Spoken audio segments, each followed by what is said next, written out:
Hello, everyone, and welcome back to Read Along with Grandma Sherry. I hope you are doing well today. The story we will be reading is actually several stories, and it's from the book titled The Sneetches and Other Stories, and it is written and illustrated by our very good friend, Dr. Seuss. Let's get started. The Sneetches.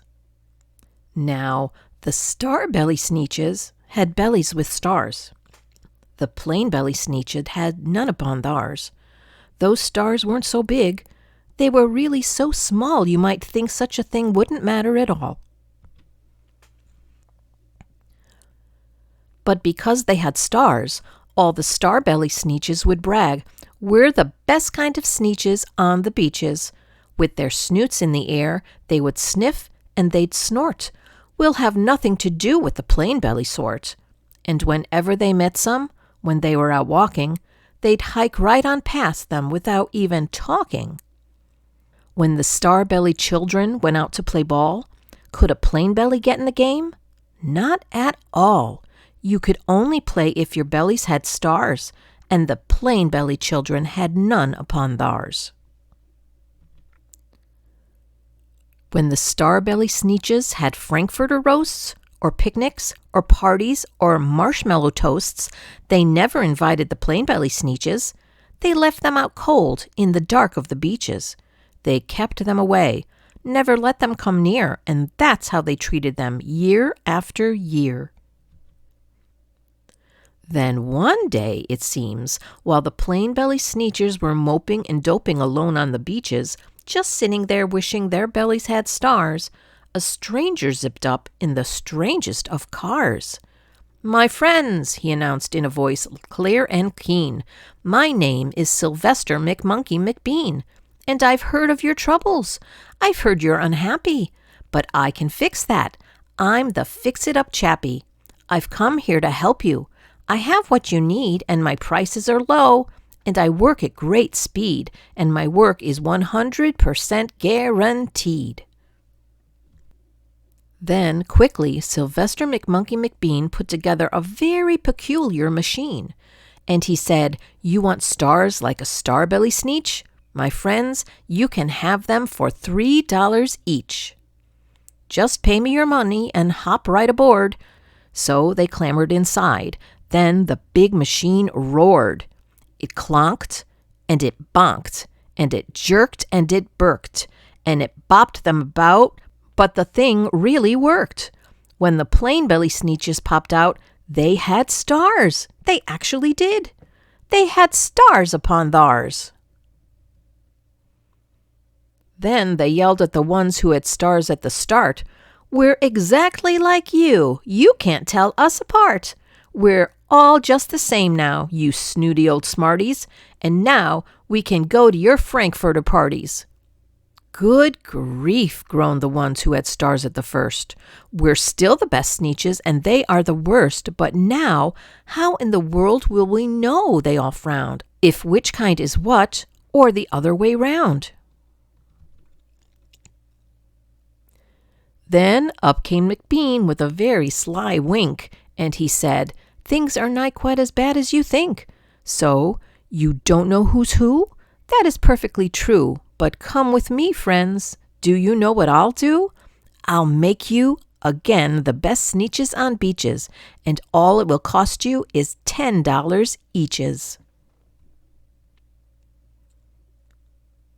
"Belly stars are no longer in style," said McBean. "What you need is a trip through my star-off machine.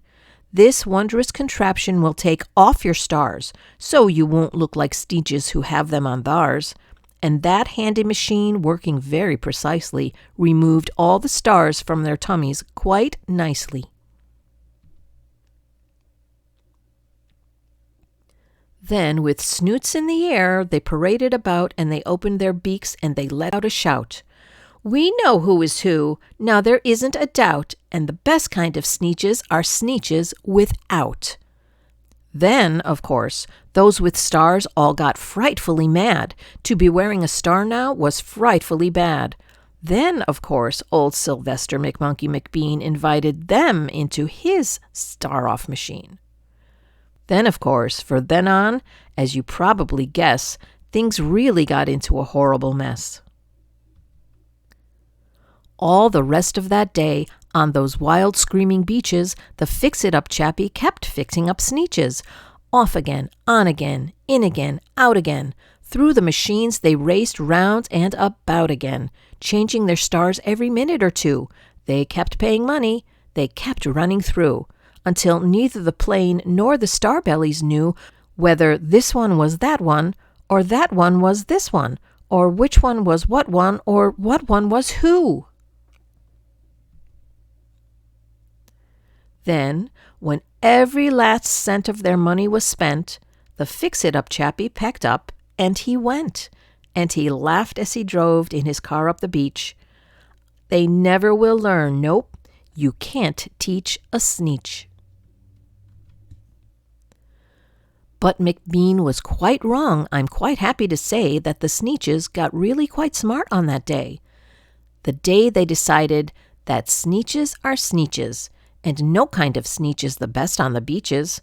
That day, all the Sneetches forgot about stars, and whether they had one or not upon theirs. The Zacks. One day, making tracks in the prairie of Prax, came a north-going Zacks and a south-going Zacks. And it happened that both of them came to a place where they bumped. There they stood, foot to foot, face to face. "Look here now," the north-going Zack said. "I say, you are blocking my path. You are right in my way. I'm a north-going Zacks, and I always go north. Get out of my way now, and let me go forth." "Who's in whose way?" snapped the south-going Zacks. "I always go south, making south-going tracks. You're in my way, and I ask you to move and let me go south in my south-going groove." Then the north-going Zacks puffed his chest up with pride. "I never," he said, "take a step to one side, and I'll prove to you that I won't change my ways if I have to keep standing here 59 days. "And I'll prove to you," yelled the south-going Zacks, "that I can stand here in the prairie of Prax for 59 years, for I live by a rule that I learned as a boy back in south-going school. Never budge. That's my rule. Never budge in the least, not an inch to the west, not an inch to the east. I'll stay here, not budging. I can and I will, if it makes you and me and the whole world stand still." Well, of course the world didn't stand still. The world grew. In a couple of years, the new highway came through, and they built it right over those two stubborn Zacks and left them there standing, unbudged in their tracks. Too many Daves. Did I ever tell you that Mrs. McCrave had 23 sons, and she named them all Dave? Well, she did, and that wasn't a smart thing to do. You see, when she wants one and calls out, "Yoo-hoo, come into the house, Dave," she doesn't get one. All 23 Daves of hers come on the run. This makes things quite difficult at the McCaves, as you can imagine, with so many Daves. And often she wishes that when they were born she had named one of them Bodkin von Horn, and one of them Hoosfoos, and one of them Snim, and one of them Hotshot, and one Sunny Jim, and one of them Shadrach, and one of them Blinky, and one of them Stuffy, and one of them Stinky, another one Put-Put, another one Moonface, another one Marvin O'Gravel Balloonface, and one of them Ziggy, and one Soggy Muff, one Buffalo Bill, and one Biffalo Buff, and one of them Sneepy, and one Weepy Weed, and one Paris Garters, and one Harris Tweed, and one of them Sir Michael McCarmichael Zut, and one of them Oliver Bolivar Butt, and one of them Zanzibar Buck McFate, but she didn't do it, and now it's too late. What was I scared of? Well, I was walking in the night and I saw nothing scary, for I had never been afraid of anything. Not very. Then I was deep within the woods when suddenly I spied them. I saw a pair of pale green pants with nobody inside them. I wasn't scared, but yet I stopped. What could those pants be there for? What could a pair of pants at night be standing in the air for? And then they moved, those empty pants. They kind of started jumping, and then my heart, I must admit, it's kind of started thumping. So I got out. I got out fast as I could go, sir. I wasn't scared, but pants like that I did not care for. No, sir. After that, a week went by. Then, one dark night in Greenwich, I had to do an errand there and fetch some Greenwich spinach. Well, I had fetched the spinach. I was starting back through town when those pants raced round a corner, and they almost knocked me down. I lost my Greenwich spinach, but I didn't even care. I ran for home. Believe me, I had really had a scare. Now, bicycles were never made for pale green pants to ride 'em, especially spooky pale green pants with nobody inside 'em. And the next night I was fishing for doubt trout on Rover River when those pants came rowing toward me. Well, I started in to shiver. And by now I was so frightened that, I'll tell you, but I hate to, I screamed and rowed away and lost my hook and line and bait too. I ran and found a brickle bush. I hid myself away. I got brickles in my britches, but I stayed there anyway. I stayed all night. The next night, too. I'd be there still, no doubt, but I had to do an errand. So, the next night, I went out. I had to run an errand. I had to pick a peck of snide in a dark and gloomy snide field that was almost 9 miles wide. I said, I do not fear those pants with nobody inside them. I said and said and said those words. I said them, but I lied them. Then I reached inside a snide bush, and the next thing that I knew, I felt my hand touch someone. And I'll bet that you know who. And there I was, caught in the snide, and in that dreadful place, those spooky empty pants and I were standing face to face. I yelled for help. I screamed, I shrieked, I howled, I yowled, I cried, oh, save me from those pale green pants with nobody inside. But then a strange thing happened. Why, those pants began to cry. Those pants began to tremble.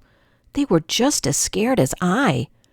I never heard such whimpering, and I began to see that I was just as strange to them as they were strange to me. I put my arm around their waist and sat right down beside them. I calmed them down. Poor empty pants with nobody inside them. And now we meet quite often, those empty pants and I, and we never shake or tremble. We both smile, and we say, hi. Well, that brings us to the end of the Sneetches and Other Stories, written and illustrated by Dr. Seuss. Now, Dr. Seuss liked to give us lessons in most of his stories, if you think hard about them. He liked to teach us to accept everybody as they are, and to not be so stubborn, and to not be so scared, especially in these stories. So, I hope you enjoyed them, and I hope you have a wonderful rest of your day. Bye-bye.